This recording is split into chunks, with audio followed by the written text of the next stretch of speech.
ಹಾರ್ಟಿನಲ್ಲಿ hole ಅಂದ್ರೆ ಏನು ಮತ್ತೆ ಅದಿದ್ದಾಗ ಯಾವ ರೀತಿ ಚಿಕಿತ್ಸೆ ಮಾಡ್ತೀವಿ ಅನ್ನೋ ಅಂಶದ ಬಗ್ಗೆ ಮಾತಾಡೋಣ.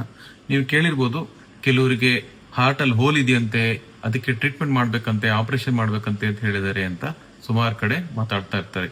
ಸೊ ಏನಿದು ಹೋಲ್ ಇನ್ ದ ಹಾರ್ಟ್ ಅಂತಂದ್ರೆ, ನೋಡಿ, ಹಾರ್ಟಿನಲ್ಲಿ ಮೇನ್ಲಿ ರೈಟ್ ಮತ್ತೆ ಲೆಫ್ಟ್ ಚೇಂಬರ್ಸ್ ಇರ್ತವೆ ಅಂತ ನಿಮಗೆ ಗೊತ್ತಿರಬಹುದು.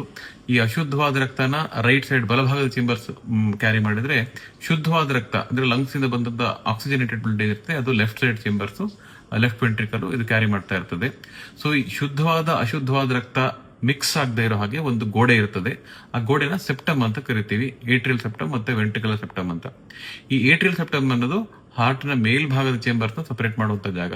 ಇದರಲ್ಲಿ ಯಾವಾಗ ಅದು ಮಗು ಭ್ರೂಣ ಸ್ಥಿತಿಲಿರುವಾಗ ಈ ಏಟ್ರಿಯಲ್ ಸೆಪ್ಟಮ್ ಸರಿಯಾಗಿ ಕೂಡ್ಕೊಳ್ಳದೆ ಡೆವಲಪ್ ಆಗದೆ ಇದ್ರೆ ಒಂದು ಡಿಫೆಕ್ಟ್ ಅಥವಾ ಹೋಲ್ ಉಳ್ಕೊಳ್ಳುತ್ತೆ. ಇದನ್ನ ಏಟ್ರಿಯಲ್ ಸೆಪ್ಟಲ್ ಡಿಫೆಕ್ಟ್ ಅಂತ ಕರಿತೀವಿ. ಸಾಮಾನ್ಯವಾಗಿ ಏಟ್ರಿಯಲ್ ಸೆಪ್ಟಲ್ ಡಿಫೆಕ್ಟ್ ಇರೋ ಮಕ್ಕಳಿಗೆ 8-10 ವರ್ಷ ಅಥವಾ 10-12 ವರ್ಷದ ನಂತರ ಜೋರ್ ನಡೆದಾಗ, ಆಟ ಆಡಿದಾಗ ಎದೆ ಹೊಡ್ಕೊಳ್ಳುವಂಥದ್ದು, ಉಸಿರು ಕಟ್ಟದಂಗ ಆಗ್ಬೋದು. ಸೊ ಈ ತರ ಸಿಂಪ್ಟಮ್ಸ್ ಕಂಡು ಬರ್ಬೋದು. ಅವ್ರಿಗೆ ಎಕೋ ಸ್ಕ್ಯಾನ್ ಮಾಡಿದಾಗ ಇರುವಾಗ ಸಾಮಾನ್ಯವಾಗಿ ಆಪರೇಷನ್ ಬೇಕಾಗೋದಿಲ್ಲ.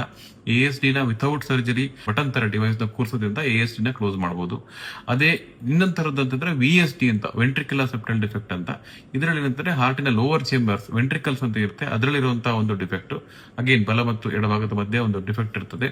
ಇದನ್ನು ಕೆಲವು ತರ VSD ಗಳನ್ನ ನಾವು ಸರ್ಜರಿ ಇಲ್ಲದೆ ಕ್ಲೋಸ್ ಮಾಡಬಹುದು.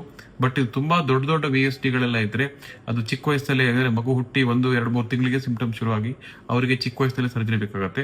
ಸೊ ಆ VSD ಅನ್ನೋದು ಅದರ ಸೈಜ್ ಮೇಲೆ, ಅದು ಎಷ್ಟು ದೊಡ್ಡದಿದೆ ಅನ್ನೋದ್ರ ಮೇಲೆ, ಅದರಿಂದ ಹಾರ್ಟ್ ಮೇಲೆ ಯಾವ ರೀತಿ ಒತ್ತಡ ಕೊಡ್ತಾ ಇದೆ ಅನ್ನೋದ್ರ ಮೇಲೆ ಅದರ ಮುಂದಿನ ಟ್ರೀಟ್ಮೆಂಟ್ ಬೇಕಾಗುತ್ತೆ. ಕೆಲವು VSD ಗಳನ್ನ ವಿತೌಟ್ ಸರ್ಜರಿ ಕ್ಲೋಸ್ ಮಾಡಬಹುದು. ಇನ್ನು ಮೂರನೇ ತರದಂದ್ರೆ PDA ಅಥವಾ ಪೇಟೆಂಟ್ ಡಕ್ಟಸ್ ಆರ್ಟರಿಯೋಸಿಸ್ ಅಂತ. ಇದು ಹಾರ್ಟಿನ ಗ್ರೇಟ್ ಆರ್ಟರೀಸ್ ಅಥವಾ ದೊಡ್ಡ ರಕ್ತನಾಳಗಳಿರುತ್ತವೆ, ಅಯೋರ್ಟಾ ಮತ್ತೆ ಪಲ್ಮನರಿ ಆರ್ಟರಿ, ಇವೆರಡರ ಮಧ್ಯೆ ಒಂದು ಸಣ್ಣ ಡಿಫೆಕ್ಟ್ ಉಳ್ಕೊಂಡ್ಬಿಡುತ್ತೆ, ಭ್ರೂಣ ಸ್ಥಿತಿಲಿರುವಂತದ್ದು. ಸೊ ಇದನ್ನು ಸಹ ಸರ್ಜರಿ ಇಲ್ಲದೆ ಕ್ಲೋಸ್ ಮಾಡಬಹುದು.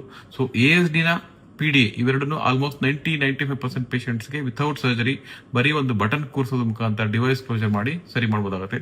ಕೆಲವು ತರ VSD ಗಳನ್ನ ನಾವು ಡಿವೈಸ್ ಇಂದ ಮಾಡೋದು, ಕೆಲವಕ್ಕೆ ಸರ್ಜರಿ ಬೇಕಾಗುತ್ತೆ. ಮತ್ತೆ ರೇರ್ಲಿ ತುಂಬಾ ಕೆಲವು ಕಾಂಪ್ಲೆಕ್ಸ್ ಇರ್ತವೆ, ಅದಕ್ಕೆ ಟೆಟ್ರಾಲಜಿ ಆಫ್ ಫಾಲೋ ಅಥವಾ ಟಾಫ್ ಅಂತ ಕರಿತೀವಿ. ಅದರಲ್ಲಿ ಬ್ಲೂ ಬೇಬಿ ಅಂದ್ರೆ ಮಗು ಹುಟ್ಟದಾಗಿಂದ ಅಥವಾ 2-3 ತಿಂಗಳಿಂದ ಮಗು ನೀಲಿ ಆಗ್ಲಿಕ್ಕೆ ಶುರು ಆಗುತ್ತೆ. ನೀವು ಕೇಳಿರ್ಬೋದು ಬ್ಲೂ ಬೇಬಿ ಸಿಂಡ್ರೋಮ್ ಅಂತ.